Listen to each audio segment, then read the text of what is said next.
Doutor Alex, boa tarde. Desde as 14 horas nos aguardo do senhor para a gente colher uma informação a respeito do policial que estava sendo ouvido aqui do senhor, ele que é acusado da morte daquela jovem lá na cidade de Panamirim.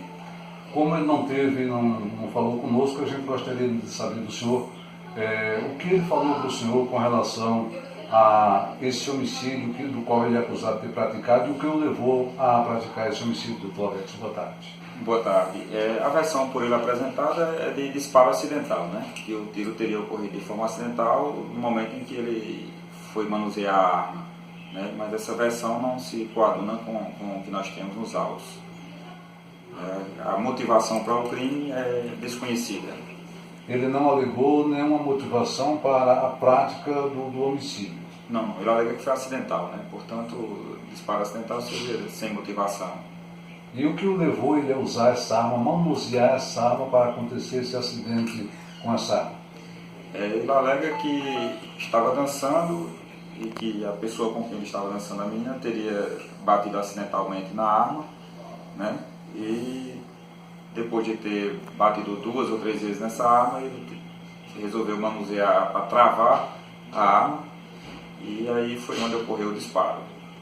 Mas o senhor, como delegado, acatou essa versão do acusado, doutor?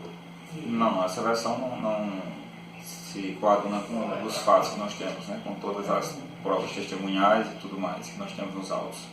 Foram ouvidas ao todo 17 testemunhas até o presente e essa versão cai por terra. A gente queremos saber também do senhor, com relação, ele foi ouvido aqui, qual é o destino dele agora? Nós tivemos a informação de que, ao ser ouvido pelo senhor, ao final da ouvida, ele receberia a voz de prisão. Isso se confirma, doutor?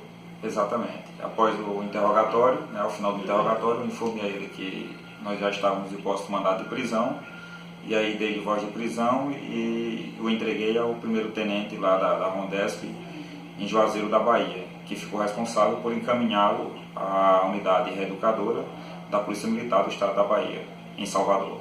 No caso, ele não ficará preso em Juazeiro, sim, ele vai para Juazeiro e Juazeiro se encaminha para Salvador. Exatamente. De Juazeiro ele vai ser encaminhado para Salvador, vai ficar na unidade de reeducação própria do Estado da Bahia, da Polícia Militar do Estado da Bahia. A polícia já tem todos os elementos para fechar o inquérito ou ainda vocês buscam mais alguma coisa? Existe alguma pendência ainda nesse caso? Já temos tudo, mas ainda vamos fazer mais algumas diligências. Já está bem completo o inquérito, né? Nós já temos todas as evidências, tudo, mas precisamos de mais algumas coisas apenas para o desfecho. Eu vi mais uma pessoa, pelo menos. No que diz respeito ao trabalho da polícia, o senhor está dando a entender que praticamente está fechado o trabalho da Polícia Civil. Exato, estamos aguardando algumas perícias, né, o envio de algumas perícias, para que nós possamos concluir o inquérito. As provas coletadas e os testemunhos dão garantia da polícia fechar seu inquérito, posicionando de forma segura sobre a intenção do acusado? Está sim, completamente nesse sentido.